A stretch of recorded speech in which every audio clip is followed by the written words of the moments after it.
Words, I was on the board of directors. But anyway, it was an organization where numerologists, astrologers, all kinds of esoteric disciplines would come together. And we would put on shows, expos, and also once a year we would put on an award show where we would honor certain movie stars for their work in feeding the poor or whatever. But weren't you also involved in maybe discovering murder suspects? Oh yeah. And we also would, like every 2 weeks. Occult yes. happenings. Every 2 weeks. Going on. I think it was like every 2 weeks. We would meet about 9 o'clock in the evening up in the Hollywood Hills from the Hollywood side. And we would be up there, and there'd be about 50 people up there in this big, huge home that was owned by a movie star who had passed away. And it was a huge, big home, and then the front room was just enormous in size. And there would be like 50 people there every 2 weeks. And there would be a group of astrologers, group of psychics, group of numerologists, group of this group and that group. And they were all different disciplines in the esoteric sciences. And we would have the police department or the sheriff department, usually it was LAPD, would come up, sheriff a couple of times too, and they would come up and we had a big blackboard and they would have pictures up on the wall of the case that they wanted us to talk about.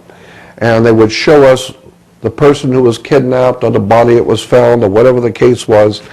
And then the officer in charge, usually a detective, would write down, or I have it already written down, all the pertinent information that the police department had, so that each group sat with a group. I mean, all the astrologers sat together. I do want to ask you, which group were you among?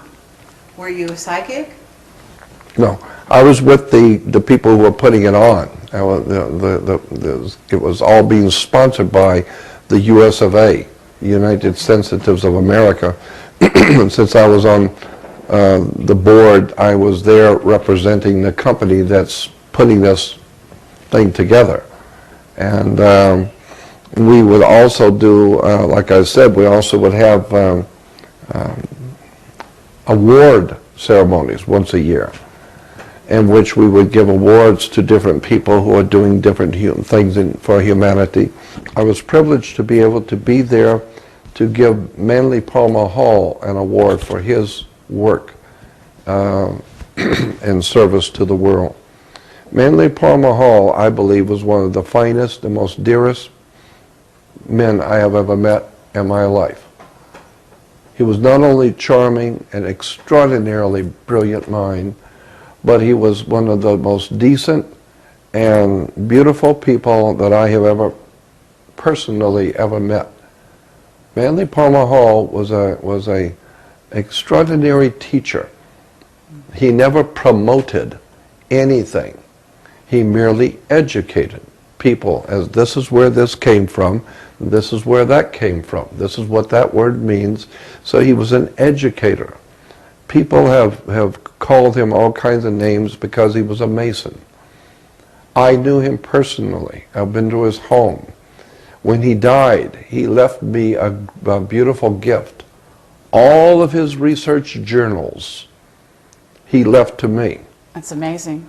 I was shocked when I got a phone call from Philosophical Research Society in Los Angeles, and Obadiah Harris, the president at that time, said, "Mr. Hall wanted you to have something when he passed away." And I said, "What is it?" And I was in San Diego, and he said, "I'm not going to tell you, just come pick it up." So I drove up that day to Los Angeles from San Diego. And it was all of the research journals of Manly Palmer Hall he gave to me. And I consider that to be a monumental gift from a very powerful man. Did you find some clues there to follow out? Tons of stuff there. Okay. Manly Palmer Hall, as I said, was one of the greatest teachers the world has ever known.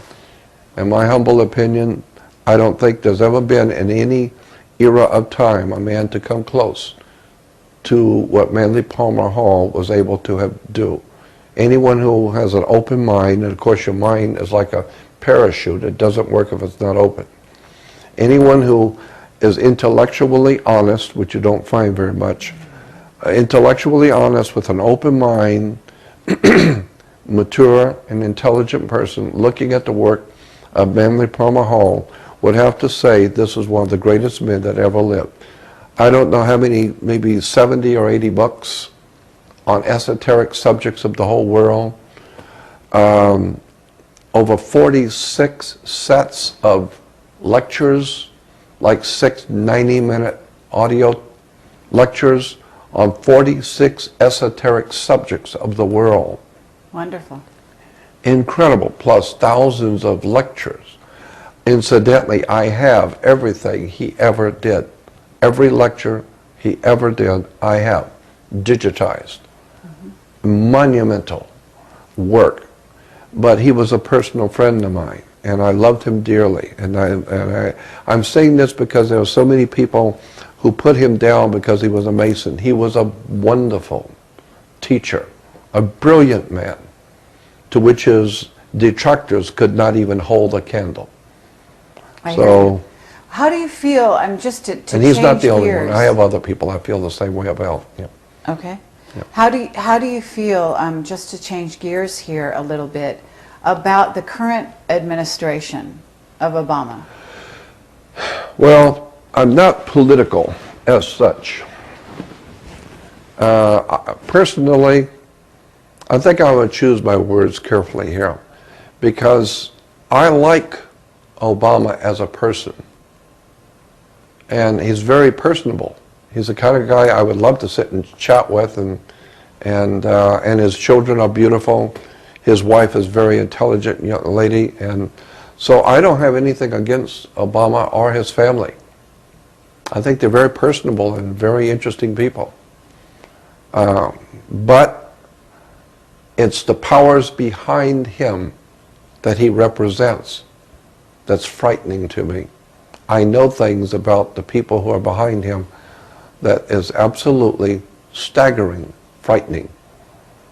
I live in fear of what's coming because of what I know, not because of what I believe or think, because of what I know. Are you talking about war? Are you talking about an agenda that involves war, World War III? Well, that's always possible. Let me go back and say this. Again, I have nothing against Obama as a person, and I like him. The family, I have nothing against them at all. But the symbol that I was telling you about, that I've been working on, did you ever see the movie, the television show, V? Oh, absolutely. The very first one? Yeah. Well, the ABC is now remaking V. They're remaking it. And I was shocked. Someone sent me an email. I think they were in Hollywood. And they sent me an email with a picture from the new movie coming out soon. I think it's going to come out in the next month or so. A made-for-television movie by ABC. Really? Okay, fabulous. Disney ABC. Very interesting. Okay, yes. And it's going to be called V. And it's a remake of the original. Okay. But in it, the extraterrestrials, who are referred to as the visitors in the new one are giving to the public a pamphlet explaining their, quote, new world order that they are bringing to the planet. Right. And the picture, which I have, shocked me. My knees got weak and I had to sit down. It was shocking. There was the visitors, the alien visitors who looked like humans, were handing out pamphlets to the people about their new order that they were going to bring in. And the title of the pamphlet was The Dawn of a New Day. The very words that I have been researching for some 40 years is now going to be in the